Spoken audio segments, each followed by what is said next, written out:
terasi atau belacan adalah salah satu bumbu masakan yang terbuat dari ikan atau udang rebon yang difermentasi. Kata terasi ternyata memiliki makna yang bagus loh teman-teman. Dalam sejarah Cirebon, terasi berasal dari kata asi.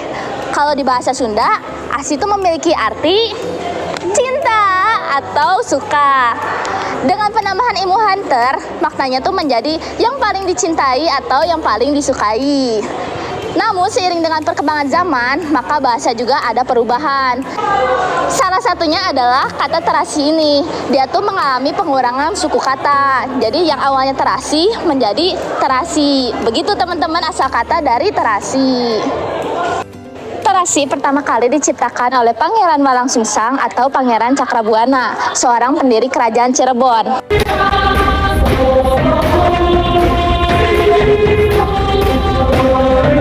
Pangeran Cakrabuana ini sering menyempatkan waktu untuk mencari udang-udang di perairan. Demi memanfaatkan potensi daerahnya, Pangeran Cakrabuana pun memanfaatkan udang-udang rebon ini atau udang-udang kecil ini menjadi bahan penyedap makanan.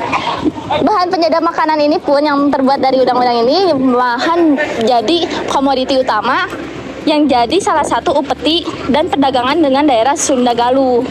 Tapi ternyata ada masalah teman-teman.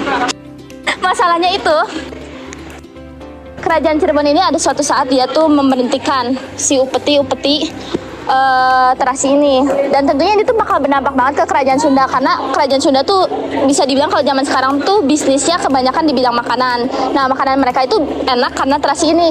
Jadi kalau misalnya terasi ini diberhentikan, pasti otomatis makanannya jadi kurang enak dan putaran perdagangan di Kerajaan Sunda itu nggak jalan kan teman-teman. Makanya terjadilah perang, sempat terjadi perang hanya karena terasi gitu teman-teman. Melimpahnya stok udang rebon untuk bahan pembuatan terasi membuat Kerajaan Cirebon menjadi sangat berjaya, bahkan menjadi pemasok utama terasi dalam perdagangan antar kerajaan dan bangsa. Kemasyhuran terasi Cirebon sangat digemari oleh kerajaan-kerajaan lain. Oh iya, kalian tahu nggak sosok ini itu siapa? Ya, dia adalah Laksamana Cengho, salah satu orang yang cukup terkenal juga ya di sejarah tuh ya teman-teman. Nah, beliau ini juga berperan dalam penyebaran terasi. Nah, selain menyebarkan agama Islam, Laksamana Cengho juga melakukan perdagangan, salah satunya dengan Kerajaan Cirebon, yaitu perdagangan terasi teman-teman. Jadi ya salah satu bisa tersebar tuh karena adanya Laksamana Cengho ini, kan dia dagang kemana-mana juga, jadi terasi dijual kemana-mana dan makin tersebar lama-lama.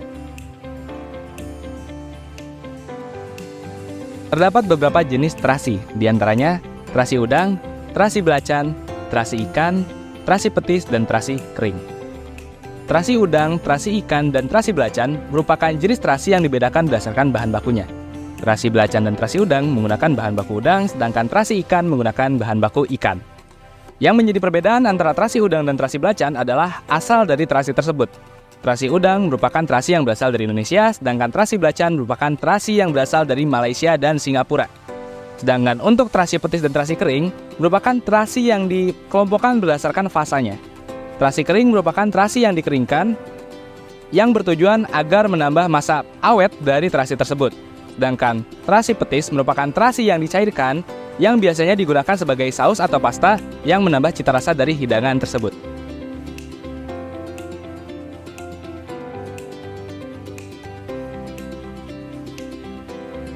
Nah, lebih lanjut, terdapat beberapa jenis bentuk dari terasi. Yang pertama adalah bentuk balok padat. Bentuk ini merupakan bentuk yang paling umum digunakan dalam proses fermentasi terasi. Nah, yang kedua adalah bentuk bubuk. Tujuan dari terasi bentuk bubuk ini adalah untuk memudahkan terasi agar lebih mudah larut ketika ditambahkan ke dalam makanan. Lalu yang berikutnya adalah bentuk saus atau pasta. Bentuk saus pasta ini adalah bentuk dari terasi petis yang telah dijelaskan pada sebelumnya. Tujuannya adalah untuk menjadi saus yang dapat ditambahkan secara langsung ke dalam hidangan. Lalu yang berikutnya adalah bentuk granula atau butiran. Bentuk granula atau butiran ini memiliki tujuan agar terasi dapat lebih mudah untuk ditakar. Lalu yang terakhir adalah bentuk balok kering. Bentuk balok kering ini bertujuan untuk mengawetkan terasi.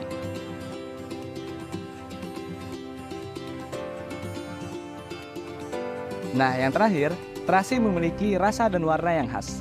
Rasa dan warna ini disebabkan oleh bahan baku yang digunakan dan lamanya proses fermentasi.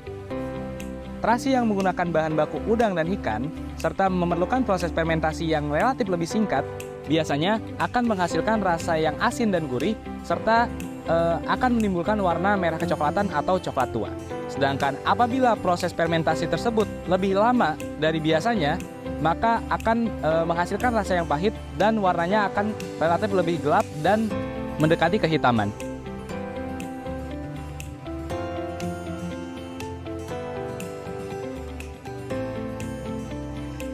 Teman-teman tahu nggak sih kalau sebenarnya ada 3 metode fermentasi yang dapat dilakukan? Apa aja sih metode-metodenya? Yang pertama, metode fermentasi natural. Yang kedua, metode fermentasi backsloping. Dan yang terakhir yaitu yang ketiga, metode fermentasi terkontrol. Nah, biar kita semua sama-sama ngerti apa aja maksud dari ketiga metode tadi, yuk kita sama-sama jabarin definisi masing-masing dari metode tersebut. Yang pertama, metode fermentasi natural. Metode fermentasi natural ini adalah metode fermentasi yang memanfaatkan mikroorganisme yang sudah berada di dalam bahan baku secara alami. Nah, metode ini sama sekali tidak membutuhkan tambahan ragi maupun starter tambahan. Untuk metode yang kedua, yaitu metode backsloping, metode ini adalah metode yang memanfaatkan produk jadi fermentasi sebelumnya sebagai starter untuk memulai proses fermentasi yang baru. Nah, tapi nggak semuanya bisa jadi starter loh teman-teman, hanya produk jadi fermentasi sebelumnya yang memang sudah teruji, berhasil dan sukses. Metode fermentasi yang terakhir yaitu metode fermentasi yang ketiga, metode fermentasi terkontrol, adalah metode fermentasi yang dilakukan dengan pengontrolan terhadap suhu, kelembapan, pH, dan lingkungan sekitar proses fermentasi dilakukan. Pada proses fermentasi ini dapat ditambahkan ragi maupun starter, tapi dalam catatan tetap dalam kondisi terkontrol ya teman-teman. Dari ketiga metode fermentasi tadi, menurut teman-teman, mana nih metode yang digunakan dalam proses pembuatan terasi? Untuk menjawab pertanyaan tersebut, sebelumnya kita harus memahami dan mengetahui proses-proses pembuatan terasi. Pembuatan terasi sendiri ada banyak sekali ragamnya, tergantung dari daerah asal masing-masing. Tapi di sini aku akan bacakan salah satu sumber yang kurasa sangat terpercaya, yaitu tata cara proses pembuatan terasi yang diterbitkan oleh BPOM. Proses-proses pembuatan terasi menurut BPOM tersebut adalah yang pertama, udang dicuci dan dikeringkan selama 2-3 hari. Kemudian, udang yang sudah kering tadi digiling dan dicampur dengan tepung dan garam.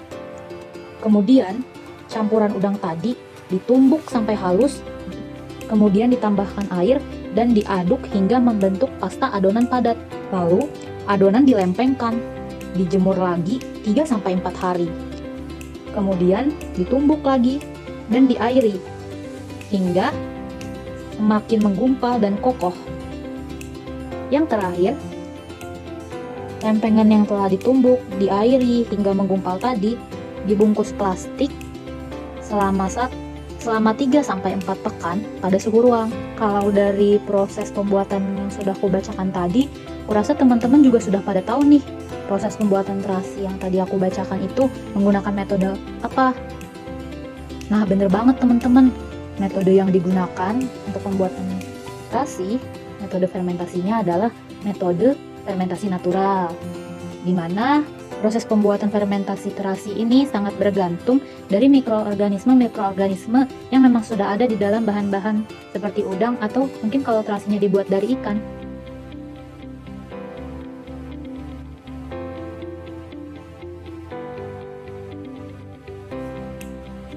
Apa sih yang menyebabkan terasi memiliki aroma dan rasa yang khas? Dalam proses fermentasi pembuatan terasi, ada beberapa mikroorganisme yang terlibat. Di antaranya adalah bakteri jenis Bacillus seperti Virgibacillus, Tetraginococcus, Halanabacterium, dan bakteri asam laktat seperti Lactobacillus dan Streptococcus.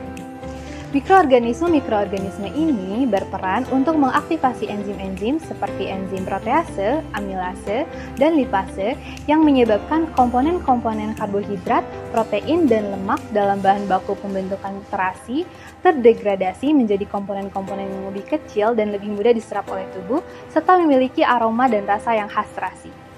Mikroorganisme seperti Bacillus memiliki kemampuan untuk menghasilkan enzim proteolitik yang dapat menguraikan protein menjadi asam amino dan selanjutnya mengubahnya menjadi amoniak. Amoniak berkontribusi pada aroma khas terasi.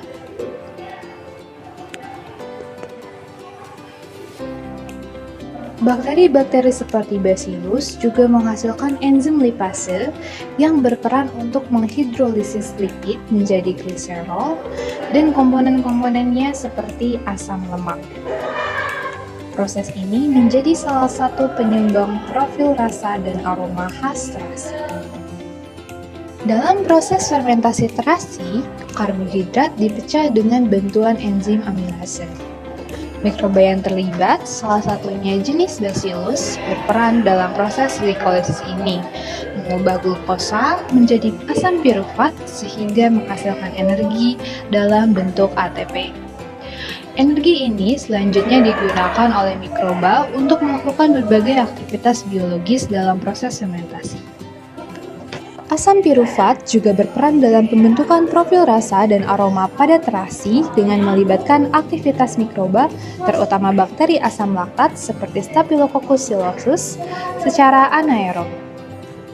Selain keterlibatan mikroorganisme, dalam proses fermentasi terasi dilakukan penambahan garam.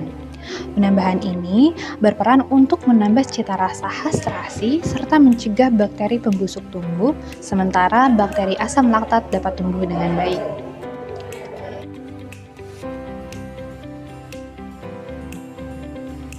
Terasi identik dengan aromanya yang khas, tapi selain dari aromanya yang unik, terasi juga memiliki banyak manfaat untuk kesehatan.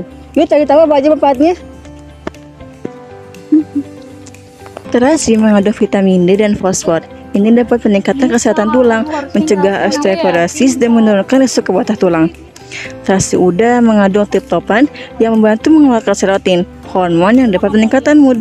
Kemudian, udang yang terkandung dalam terasi memiliki vitamin B12 dan omega 3 yang meningkatkan fungsi otak. Terasi juga memiliki kalori rendah dan dengan protein yang tinggi. Ini bisa menjadi tambahan yang baik untuk diet penurunan berat badan. Terasi memiliki kandungan kalsium yang tinggi dan penelitian mengatakan bahwa terasi dapat membantu melindungi gigi dari pembusukan. Terasi yang dibuat dari udang yang mengandung sejumlah besar selenium yang memainkan peran kunci dalam mencegah jenis kanker tertentu.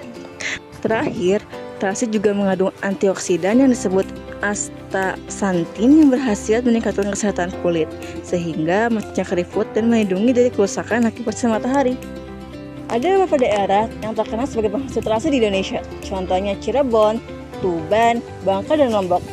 Di Bangka, terasi dikenal sebagai belacan, sedangkan untuk terasi dari Tuban, Jawa Timur, terkenal tidak memakai pengawet dan juga menggunakan udang yang berkualitas. Sedangkan untuk terasi dari Lombok memiliki warna yang lebih hitam pekat dan juga aroma gurih yang lebih nyengat. Tapi tahu nggak sih, terasi itu ternyata bukan cuma ada di Indonesia aja, tapi juga ada di beberapa negara lain. Negara apa aja? Yuk kita tahu. Kuliner Asia Tenggara lain seperti Melayu dan Thailand banyak juga yang menggunakan terasi. Istilah belacan digunakan di Malaysia dan Singapura, serta beberapa bagian di Indonesia. Kemudian di Myanmar disebut ngapi seinsa, sedangkan di Filipina disebut bagong alamang. Di Thailand dikenal sebagai kapi.